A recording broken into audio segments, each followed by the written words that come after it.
All right, so it looks like the Uzi news is just flooding in finally now that Pink Tape is about to drop.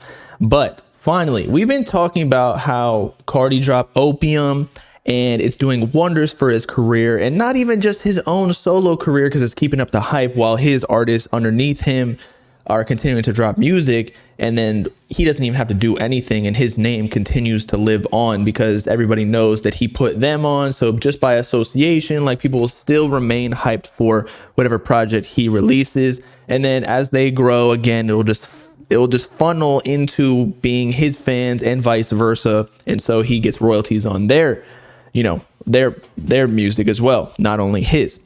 Now, we've been saying the whole time, because Cardi and Uzi are kind of like back to back. They're boys from way back in the day, although Uzi is currently bigger.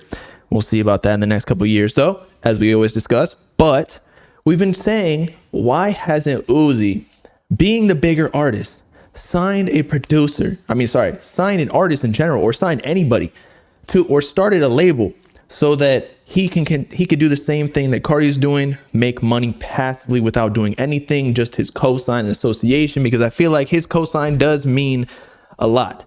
Now, does it mean as much as Cardi's?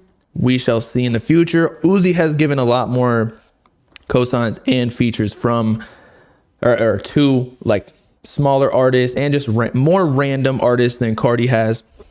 So maybe his cosign doesn't mean as much, but I said this in a video prior where Ken Carson kind of helped Opium, the label, because he was the first artist. And if Ken was kind of trash, which he's not, then Opium wouldn't have the credibility to then sign Destroy Lonely and then Homicide Gang. And like the hype wouldn't have been as high for those two artists because they started off at like a lower level. But since they signed Ken and Ken killed it his first couple projects, then people were tuned in for like whatever artist Cardi co-signs and puts onto his label. So this actually isn't an artist, it's a producer signed to XVI record label 16, which is Uzi's number.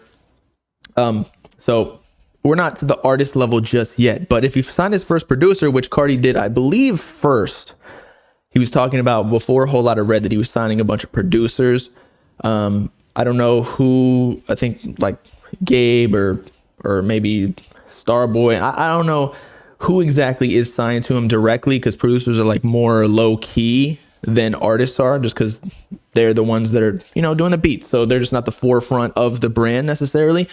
But whatever artist Uzi does sign originally, it needs to be a hit. Like, they need to kill it so that his XVI record label jump starts to a high level, just like Opium. So anyway, the producer that is signed to 16 XVI record label is, it looks like, Akachi Glow. So you've probably heard of Akachi. I think he's worked with Chief Keef, among others. We're going to look at his Genius very soon, because it shows that he does have a lot of songs with Uzi. They just happen to be unreleased. And I also read somewhere, somebody told me that he's not on this upcoming project, even though he is signed to Uzi, which really isn't that big of a deal because they do have a lot of songs. They're just unreleased. So it just didn't make the cut, which that's fine. Like, they'll probably get songs out eventually, right?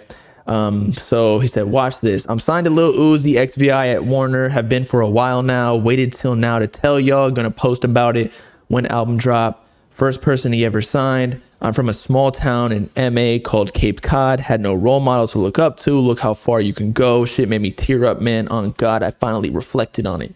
Okay, so now let's check out his discography. So it makes sense. Okay, so he does have a song with Uzi, Off-White, NGYL. I know Uzi's a feature, but still, Uzi and NGYL are cool because I think they're from like the same SS whatever clan, let's just say, because we're not trying to incriminate anybody out here.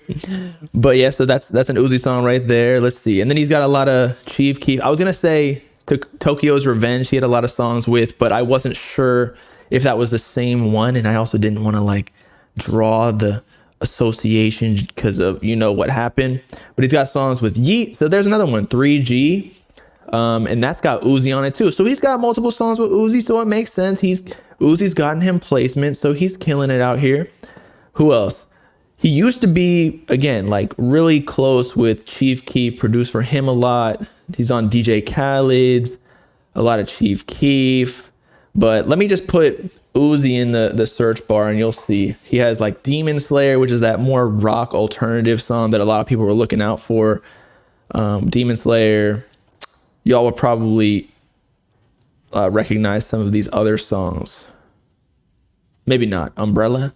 Under my umbrella. Ella. I'm going to get copyrighted just for doing that. But y'all get the point.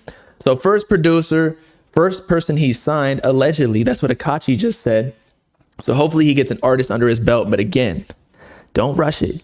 He's got to get a real good artist so that it jumpstarts the label, just like Opium. I'm excited for Uzi, though. About to get that paper.